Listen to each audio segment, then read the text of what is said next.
जननी जन्म सौख्यानां वर्धनी कुलसंपदां पदवी पूर्व पुण्यानां लिख्यते जन्म पत्रिका सूर्य सोम अंगारह बुध गुरु शुक्र शनिभ्यश्च राघवे கேதவே நமஹ. உலகெங்கும் வாழக்கூடிய நெக்ஸ்ட் ஜென் நேயர்கள் அனைவருக்கும் வணக்கம். நான் உங்கள் டாக்டர் வி ராஜ்குமார் சிவாச்சாரியார் பேசுகிறேன். இன்றைய தினம் நாம் பார்க்கக்கூடிய ஜோதிட பதிவு என்ன அப்படின்னா, இந்த மாதத்தில் 21ஆம் தேதி ஏப்ரல் 21ஆம் தேதியிலிருந்து ஏப்ரல் மாதம் 27ஆம் தேதி வரை வார ராசி பலன்கள் என்று சொல்லக்கூடிய இந்த வாரத்தில் எப்படி இருக்கணும், அதாவது 21ஆம் தேதியிலிருந்து 27ஆம் தேதி வரையில் இருக்கக்கூடிய ப்ளஸ் மைனஸ், நம்ம என்னென்னலாம் செய்யலாம் என்னென்னலாம் செய்ய வேண்டாம், எப்படி இருக்கும் நமக்கு அப்படிங்கிறத நம்ம இப்போ வரக்கூடிய பதிவில் நம்ம தெரிஞ்சுக்க போகிறோம்.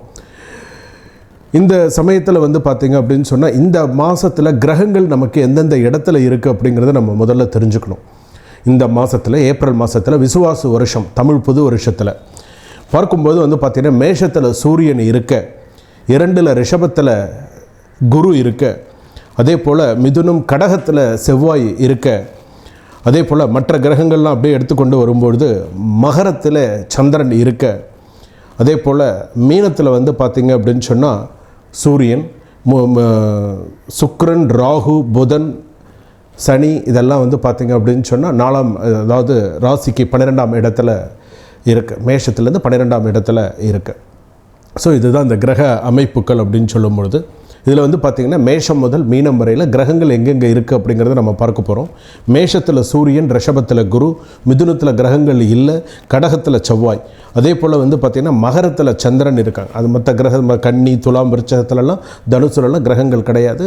மகரத்தில் சந்திரன், கும்பத்துலலாம் அடுத்ததாக மீனத்தில் பார்த்திங்கன்னு சொன்னால் புதன், சுக்ரன், ராகு, சனி 4 கிரகங்கள் ஒன்றா இருக்குது.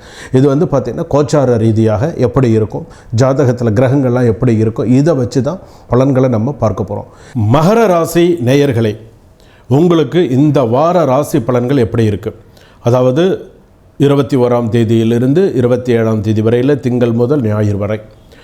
பொதுவாக ஒரு சில மகர ராசிக்கு அப்படின்னு சொல்லும்போது திருவோண நட்சத்திரம் மகர ராசி, அதே போல் பார்த்திங்கன்னா உத்திராட நட்சத்திரம் மகர ராசி, அவிட்ட நட்சத்திரம் மகர ராசியெல்லாம் இருக்குது. அப்போ ஸோ இந்த அவிட்ட நட்சத்திரம் அப்படின்னு சொன்னாலே நீங்கள் செய்ய வேண்டியது, நீங்கள் உங்களுக்கு சில விஷயங்கள்லாம் இருக்குது. மகர ராசி பொறுத்தளவுக்கு உங்களுக்கு முதல்ல வேண்டுதல் ஏதாவது வச்சுருந்தீங்க அப்படின்னு சொன்னால், இந்த வாரத்தில் முதல்ல வேண்டுதலை தள்ளி போடாமல் இந்த வாரத்தில் வேண்டுதலை செஞ்சுருங்க. இந்த வாரத்தில் செஞ்சால் நல்லது.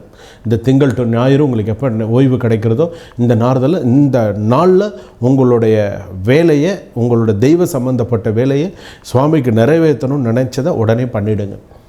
அதே போல் 2வது பார்த்திங்கன்னா உத்தியோகம் மாறக்கூடிய ஒரு கட்டாயம் உண்டு. இந்த வாரத்தில் அந்த உத்தியோக சம்பந்தமான சில விஷயங்கள் மாறுவதற்கான சில விஷயங்கள், பேப்பர் ஒர்க்ஸு, அந்த மாதிரியான சில விஷயங்கள் நடக்கிறதுக்கு உண்டான வாய்ப்பு நிறையா இருக்குது.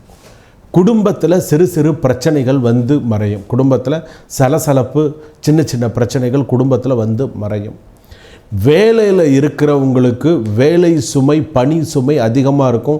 சக ஊழியர்கள், சக வேலை செய்கிறவங்க உங்களுக்கு ஒத்துழைக்க மாட்டாங்க, பிரச்சனை பண்ணுவாங்க, ஏதாவது ஒரு சண்டை, அவப்பெயர் வரும். இந்த வாரத்தில் ரொம்ப கவனமாக இருங்க. தேவையில்லாத அவப்பெயர் கண்டிப்பாக வரும். அது நீங்கள் ஒரு காலேஜில் வேலை பார்க்குறவங்களா இருக்கலாம், இல்லை ஸ்கூலில் வேலை பார்க்குறவங்களா இருக்கலாம், இல்லைன்னா ஒரு தனியார் உத்தியோகத்தில் வேலை பார்க்குறவங்களா இருக்கலாம், அல்லது பார்த்திங்க அப்படின்னு சொன்னால் மிஷினரி அந்த மாதிரி ஏதாவது ஒரு சம்மந்தப்பட்ட வேலை அப்படின்னு சொல்லும்போது அவங்களுக்கு அந்த பிரச்சனைகள் அப்படிங்கிறது உண்டு. ஸோ கவனமாக இருங்க. அதே போல் பார்த்திங்க அப்படின்னு சொன்னால், இப்போ எல்லாருமே என்னென்ன மகர ராசி பொறுத்தளவுக்கு திருக்கணித பஞ்சாங்கப்படி சனி மாறியாச்சு, கும்பத்துலேருந்து மீனத்துக்கு போயாச்சு அப்படின்னு சொல்லுவாங்க. மகர ராசிக்கு பாத சனி நடக்கிறதுன்னு சொல்லுவாங்க.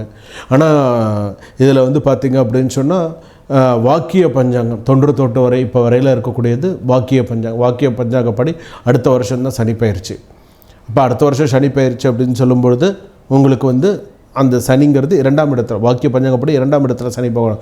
குடும்பஸ்தானம், சுகஸ்தானம் 2ல் இருக்கார். குடும்பத்தை ரன் பண்ணுறது, சில விஷயங்களை கொண்டு போகிறதுங்கிறது ரொம்ப சிரமமான சூழ்நிலையாக தான் இருக்குது. ஏதாவது ஒன்று செய்யலாம் அப்படின்னு சொன்னால் எல்லாருடைய ஒரு ஆதரவும் இருக்கணும். இப்போ மகர ராசி பொறுத்தளவுக்கு பெண்களாக இருந்தால் கணவருடைய ஒரு ஆதரவு கூட இல்லை. அவர் நீ என்ன பண்ணுறியோ பண்ணிட்டு போ அப்படிங்கிற மாதிரி சில சிக்கல்கள் இருந்துன்னு இருக்கு. ஸோ இந்த மாதிரிலாம் இருக்கிறதுனால உடல்நிலை சம்மந்தப்பட்டதுலேயும் நீங்கள் நிறைய அக்கறை செலுத்தணும். அப்போ தான் உங்களுக்கு வந்து ஓரளவுக்கு கொஞ்சம் சரியாக இருக்கும். இந்த வாரத்தில் வந்து பார்த்திங்கன்னா தொண்டை வலி அதிகமாக இருக்கும் இந்த வாரத்தில். அதே போல் வந்து பார்த்திங்க அப்படின்னு சொன்னால் கால் வலி, தசை பிடிப்பு அதிகமாக இருக்கும். ஸோ இதிலெல்லாம் நீங்கள் கண்டிப்பாக உடல் பருமனால் கஷ்டப்படக்கூடியவர்களுக்கெல்லாம் இதெல்லாம் ரொம்ப சிரமமாக இருக்கக்கூடியதாக இருக்கும். ஸோ இந்த மாதிரி விஷயத்தில் கவனமாக இருங்க. அதே போல் அடுத்ததாக வந்து பார்த்திங்கன்னா வெள்ளை, மஞ்சள், வெள்ளை கலர், மஞ்சள் கலர், அதே போல் பிங்க், இதெல்லாம் ஓரளவுக்கு நல்லா அதிர்ஷ்டமாக, கருநீளம்லாம் நல்ல ஓரளவுக்கு அதிர்ஷ்ட கலராக அமையும். இந்த வாரத்தில் கருப்பு ரொம்ப பயன்படுத்தாதீங்க, காரிய தடங்களை ஏற்படுத்தும். ஸோ கொஞ்சம் நிதானித்து யூஸ் பண்ணுங்கள். கோர்ட்டு கேஸு சம்மந்தமான சில விஷயங்கள்லாம் நல்லபடியாக நடக்கிறதுக்கு உண்டான வாய்ப்புகள் உண்டு. கல்யாணம், திருமணம் சம்மந்தப்பட்டதில் நல்லபடியாக முடியும். மாணவர்கள் சேர்க்கை, மாணவர்களுடைய சில விஷயங்கள்லாம் சக்ஸஸ்ஃபுல்லாக கொண்டு போகிறதுக்கு உண்டான வாய்ப்புகள் நல்லா இருக்குது. அதே போல் மகர ராசி பொறுத்தளவுக்கு அடுத்ததாக என்ன ஒரு விஷயம் அப்படின்னு சொன்னால், கூடியமான வரைக்கும் சனிக்கிழமையில் சனி பகவானுக்கும் கால பைரவருக்கும் சேர்ந்த மாதிரி தீபம் போடுங்க. கண்டிப்பாக கோவிலுக்கு போகணும் அப்படிங்கிற ஒரு பழக்கத்தை வச்சுக்கோங்க. கோவிலுக்கு போகலன்னா சரியாக வராது. கோவிலுக்கு போய் நீங்கள் வழிபாடு பண்ணணும். எப்போயாவது ஒரு தடவை கோவிலுக்கு போகிறதும் எப்போதுக்கும் கோவிலுக்கு போகிறதுக்கும் நிறையா வித்தியாசம் இருக்கும். அதனால் கோவிலுக்கு போகணும் அப்படிங்கிறது ஒரு பழக்கம் வச்சுக்கோங்க. அப்போ தான் உங்களுக்கு நடக்கக்கூடிய சில விஷயங்கள் நடக்கும். என்ன தான் வந்து இப்போ நம்ம சில விஷயங்கள் சொல்லுவோம், ஆத்மார்த்த பூஜை, பரார்த்த பூஜை, நித்திய பூஜை அப்படின்லாம் சொல்கிறோம். இப்போ ஆத்மார்த்த பூஜைன்னு நீங்கள் செய்யக்கூடிய மனசார நீங்கள் செய்யக்கூடியது, பரார்த்த பூஜை உலக க்ஷேமத்துக்காக செய்யக்கூடியது. அதே போல் வந்து பார்த்திங்க அப்படின்னு சொன்னால் நித்திய பூஜைங்கிறது உங்கள் வீட்டில் செய்யக்கூடியது. அது நீங்கள் நம்ம வீட்டில் செஞ்சுட்டா போச்சு அப்படிங்கிறதோட இருக்கக்கூடாது. ஆலயம், கோவிலுக்கு போய் நீங்கள் உங்களுடைய கர்மா கோவிலில் போய் நீங்கள் தீபம் ஏற்றி ஆலயம் சுற்றி வர்றது அப்படிங்கிறது சிறப்பை தரக்கூடியதாக இருக்கும். சகோதரன் சகோதரி வழியில் பிரச்சனைகள் வரும். அதே போல் வந்து பார்த்திங்க அப்படின்னு சொன்னால் சில மனதிற்கு கசப்பான சில செய்திகள் வரும். ஸோ எல்லாத்தையும் கொஞ்சம் தாங்கி பிடிச்சிட்டு போகக்கூடிய சூழ்நிலையாக தான் இருக்குது. பணம், பொருளாதார விஷயத்தில் ரொம்ப பின்தங்கி இருக்குது. இப்போ இன்றைக்கி அக்கௌண்ட்டில் இன்றைக்கி நமக்கு செக் பண்ணினா 175 ரூபா இருந்தால் பெரிய விஷயம். அந்த மாதிரி இருக்குது சில பேருக்கு. நான் சொல்கிறது உண்மையாக இல்லையாங்கிறது அந்த பார்க்குறவங்களுக்கு, அதை அனுபவிச்சுன்னு இருக்கிறவங்களுக்கு தெரியும். நான் எல்லாரையும் சொல்ல மாட்டேன். இந்த மகர ராசி தன்னுடைய சுயஜாதகங்கிறது வேறு. ஆனால் இன்றைக்கி மகர ராசி இன்றைக்கி 175லேருந்து 200 ரூபா அக்கௌண்ட்டில் இருந்தால் பெரிய விஷயம். மினிமம் பேலன்ஸ் இல்லாமல் இருக்காங்க. உண்டா இல்லையாங்கிறது உங்களுக்கு தெரியும். திடீர்னு யாராவது பணம் போட்டால் தான் உண்டு, இல்லைன்னா இல்லை. அந்தளவுக்கு இருக்குது. வந்து தான் எல்லாத்தையும் கொடுத்துட்டு சிவசவான் சரி இருக்கிறத வச்சுன்னு பண்ணின்னு உட்காந்துன்னு இருக்காங்க. இதுதான் இன்றைக்கி நிலமை ஓடின்னு இருக்குது.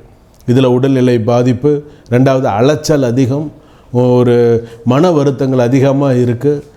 நண்பர்கள் விஷயத்தில் ஓரளவுக்கு கொஞ்சம் சாதகமாக இருக்குது. இதெல்லாம் தான் ஜாதகப்படி இருந்துருக்கு. நண்பர்கள் கொஞ்சம் சாதகமாக இருக்கிறதுனால ஒரு சில விஷயங்கள் சக்ஸஸ் பண்ண முடிகிறது. ஸோ இதெல்லாம் ஜாதகத்தில் நடந்துட்டுருக்கு. அதே போல் அந்நிய நபர்கள் அப்படின்னு இருக்காங்க. நமக்கு குடும்ப நண்பர்கள்ங்கிறது அந்நிய நபர்கள் வேறு. அந்நிய நபர்கள் இருக்கும்போது அவங்ககிட்டலாம் கொஞ்சம் கவனமாக இருங்க. பணம் கொடுக்கல் வாங்கல் விஷயங்கள் எல்லா விஷயத்துலையுமே கொஞ்சம் கவனமாக இருங்க. கணவன் மனைவி ஓரளவுக்கு சில விஷயங்கள்லாம் சக்ஸஸ்ஃபுல்லாக, ஒரு சில விஷயங்களை சக்ஸஸ்ஃபுல்லாக கொண்டு போக முடியும். அதே போல் சில விஷயங்களை பேசி தீர்த்துக்க முடியும். பேசி எந்த ஒரு விஷயமா இருந்தாலும் நீங்கள் இதை பண்ணிக்கலாம். அதே போல் அடுத்ததாக வந்து பார்த்திங்க அப்படின்னு சொன்னால், நீங்கள் செய்யக்கூடியது மிக முக்கியமானது. மகர ராசியை பொறுத்தளவுக்கு வழிபாடு செய்ய வேண்டியது காமாட்சி அம்மன் வழிபாடு நிறைய பண்ணுங்க. காமாட்சி அம்மன் வழிபாடு எவ்வளோ செய்கிறீங்களோ நல்லது. காமாட்சி அம்மன் கோவிலுக்கு போயிட்டு வாங்க. காமாட்சி அம்மன் கோவிலுக்கு போயிட்டு வர்றது நல்ல ஒரு விசேஷத்தை தரக்கூடியதாக இருக்கும். மகான் தரிசனம் பண்ணுங்கள். புதிய முயற்சியில் ஈடுபடும் போது ஒரு தடவைக்கு 2 தடவை யோசித்து செயல்பாடு பண்ணுங்கள். நீங்கள் இருக்கீங்க, உங்களுடைய அப்பா அம்மா, உங்களுக்கு வயதானவர்கள், உங்களுக்கு அடுத்தது இருக்கக்கூடியவர்களை பார்த்து உங்களுடைய உடல்நிலையை நீங்கள் கொஞ்சம் கவனமாக பார்த்துக்கணும். ஏன்னு கேட்டால் உங்களுக்கு உடல்நிலை பாதிப்பும் உங்களுக்கு அதிகமாக இருக்குது.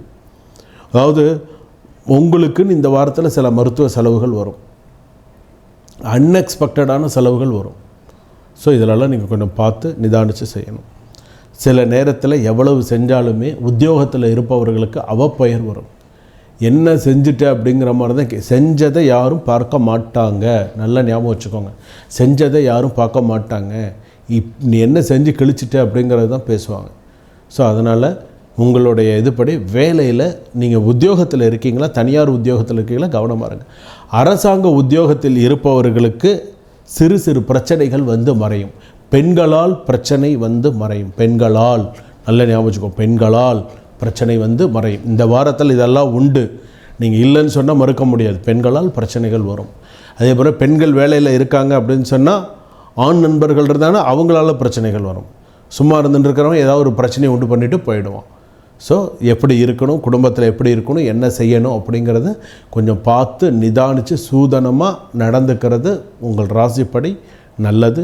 வாழ்க வளமுடன், வளர்க ஞானத்துடன்.